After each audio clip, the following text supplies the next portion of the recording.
آپ سن رہے ہیں سیرت النبی انٹرنیشنل فورم قسط نمبر 187 دعوت اسلام اور اس کے مختلف ادوار 17واں حصہ۔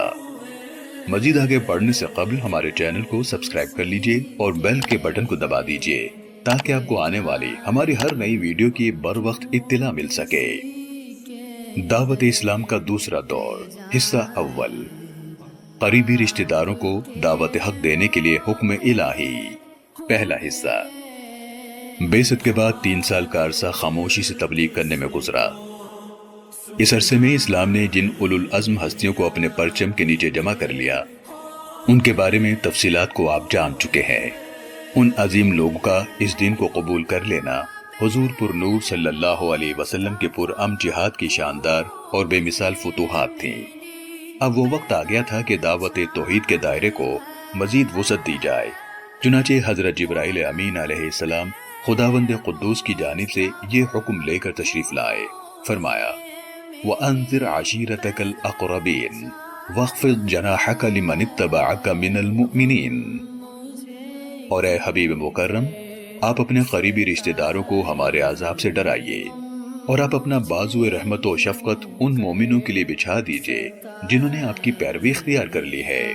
اس حکم خداوندی کی تعمیل ضروری تھی، لیکن یہ کوئی آسان کام نہ تھا۔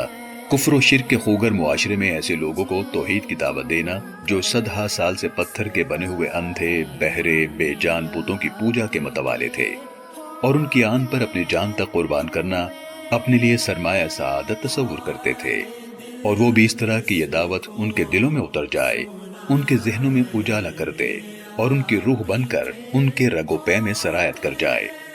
یہ بڑا کٹھن کام تھا۔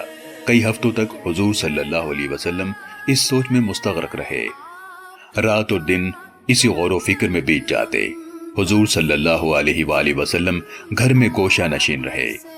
اس خاموشی اور گوشہ نشینی کے باعث حضور اکرم صلی اللہ علیہ وسلم کی پھوپھیوں کو یہ اندیشہ لاحق ہو گیا کہ حضور صلی اللہ علیہ وسلم کہیں بیمار تو نہیں۔ عیادت کے لیے جب آئیں تو حضور صلی اللہ علیہ وآلہ وسلم نے بتایا کہ میری صحت بالکل ٹھیک ہے، لیکن میں اس سوچ میں کھویا کھویا رہتا ہوں کہ اپنے رب کے اس حکم کی تعمیل کیسے کروں۔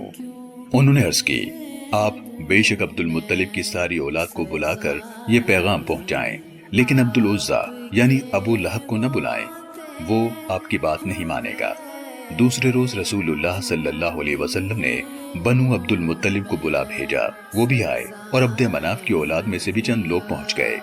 سب کی تعداد 45 کے قریب تھی۔ اس سے پیشتر کہ حضور صلی اللہ علیہ وآلہ وسلم اپنا مدعا بیان فرماتے، ابو لہب نے گفتگو کا آغاز کر دیا۔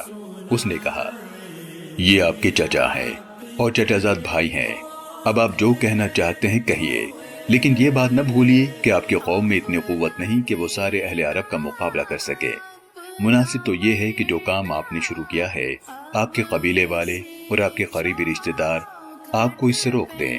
یہ ان کے لیے آسان ہے، بجائے اس کے کہ قریش کے سارے خاندان آپ صلی اللہ علیہ وسلم کے خلاف متحد ہو کر مقابلے کے لیے کھڑے ہو جائیں اور عرب کے سارے لوگ ان کی تائید کر رہے ہوں۔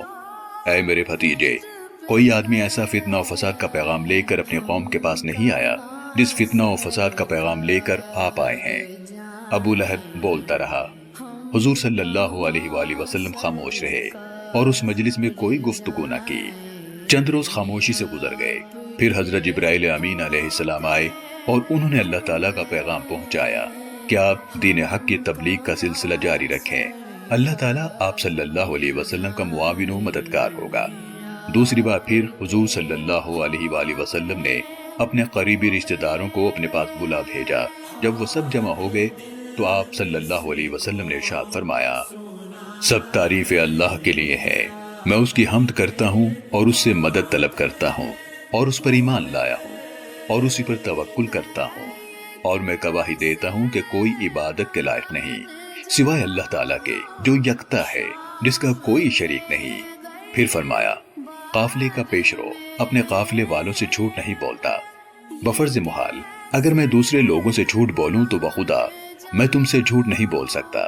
بفرض محال اگر میں ساری دنیا کے ساتھ دھوکہ کروں تو تم سے میں دھوکہ نہیں کر سکتا۔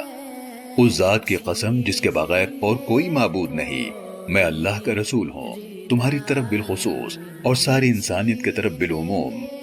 بخدا تمہیں موت اس طرح آئے گی جس طرح تمہیں نیند آتی ہے، اور قبروں سے زندہ یوں اٹھائے جاؤ گے جیسے تم خواب سے بیدار ہوئے ہو، اور جو عمل تم کرتے ہو ان کا تم سے محاسبہ ہوگا۔ تمہارے اچھے اعمال کی اچھی جزا اور برے کاموں کی بری جزا تمہیں دی جائے گی۔ ٹھکانہ یا ابدی جنت ہے یا ابدی جہنم۔ بخدا اے فرزندان عبد المطلب، میں کسی ایسے نوجوان کو نہیں جانتا جو اس چیز سے بہتر اپنے قوم کے پاس لے کر آیا ہو جو میں لے کر آیا ہوں۔ میں تمہارے پاس دنیا اور آخرت کی فلاح اور کامیابی لے کر آیا ہوں۔ دوسرے لوگوں نے تو ان ارشادات کا معقول جواب دیا، لیکن ابو لہب نے انتہائی بدتمیزی اور بد تہذیبی کا ثبوت دیا۔ وہ بولا، اے فرزندان عبد المطلب، ایسی چیز ہمارے لیے ذلت و رسوائی کا باعث بنے گی۔ تم آگے بڑھ کر اس ہاتھ کو پکڑ لو، اس سے پیشتر کہ دوسرے لوگ اس کے ہاتھوں کو پکڑیں۔ اس وقت اگر تم اس کو ان کے حوالے کر دو گے تو تم ذلیل و رسوا ہوگے، اور اگر تم اس کا دفاع کرو گے تو وہ لوگ تمہیں تہہ تیغ کر دیں گے۔ حضرت صفیہ رضی اللہ تعالیٰ عنہ جو رسول اللہ صلی اللہ علیہ وسلم کی پھوپھی تھیں، وہ ابو لہب کی یہ بات سن کر ضبط نہ کر سکی۔ انہوں نے فرمایا، اے بھائی، کیا تمہیں یہ بات زیب دیتی ہے کہ تو اپنے بھتیجے کو بے یار و مددگار چھوڑ دے؟ بخدا آج تک ہمیں اہل علم یہ بتاتے رہے ہیں کہ عبد المطلب کی نسل سے ایک نبی ظاہر ہوگا۔ بخدا یہ وہی نبی ہے۔ اور ابو لہب کہنے لگا کہ یہ ساری باتیں بے سروپا اور خوش فہمیاں ہیں اور پردہ نشین عورتوں کی باتیں ہیں۔ جس وقت قریش کے سارے خاندان تمہارے خلاف کھڑے ہو جائیں گے اور جزیرہ عرب کے سارے قبیلے ان کی امداد کر رہے ہوں گے، تو اس وقت ہمیں اپنی حقیقت معلوم ہو جائے گی۔ اس کے بعد ابو طالب اٹھے اور انہوں نے اعلان کیا، بخدا جب تک ہمارے جسم میں جان ہے ہم ان کی حفاظت اور دفاع کریں گے۔ ان پہلے دو اجتماعات میں صرف عبد المطلب کا خاندان مدعو تھا اور وہی لوگ شریک ہوئے تھے۔ محترم سامعین و ناظرین کرام، اللہ رب العالمین قرآن مجید فرقان حمید میں ارشاد فرماتا ہے، ما کان محمد ابا احد من رجالکم ولکن رسول اللہ وخاتم النبیین وکان اللہ بکل شیء علیما۔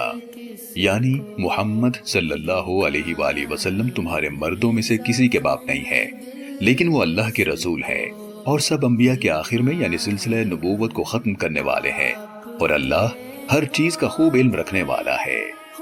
سیرت النبی انٹرنیشنل فورم کی پوری ٹیم اور دنیا بھر کے مسلمان عقیدہ ختم نبوت پر دل و جان سے ایمان رکھتے ہیں۔ سیرت النبی صلی اللہ علیہ وسلم کی یہ قسط دیکھنے کا شکریہ، اسے دوسروں تک پہنچا کر صدقہ جاریہ کا حصہ بنیے۔ ہم کسی بھی قسم کی غلطی کے لیے معذرت خواہ ہیں اور معتبر دلیل کی بنیاد پر اپنی اصلاح کے لیے شکر گزار ہوں گے اور آپ کی پرخلوص دعاؤں کے طلبکار ہیں۔ جزاکم اللہ خیرا کثیرا۔ آگے کیا ہوا یہ جاننے کے لیے دیکھتے رہیے سیرت النبی انٹرنیشنل فورم۔